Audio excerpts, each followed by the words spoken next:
o'clock on a very wet February afternoon in Paris. Not exactly postcard weather, but honestly, nothing was stopping us today. We ducked underground using the pedestrian tunnel to avoid the traffic swirling around one of the busiest roundabouts in Europe. And then suddenly, there it was, the Arc de Triomphe. At 50 meters tall, standing massive in its glory, even in the rain, it's one of Paris's most recognizable landmarks. Commissioned by Napoleon Bonaparte in 1806 to honor the French armies.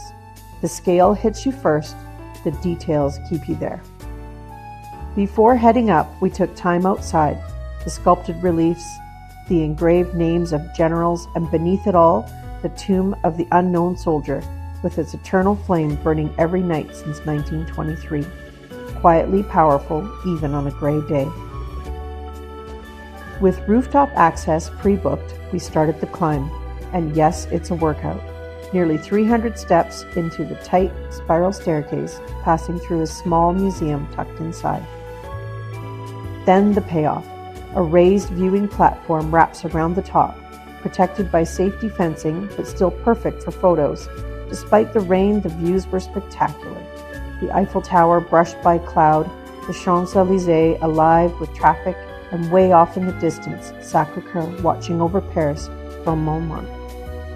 After about 45 minutes at the top, descent, funneled neatly through a gift shop before emerging once more at street level. Wet, slightly out of breath, but thrilled we didn't let the weather win.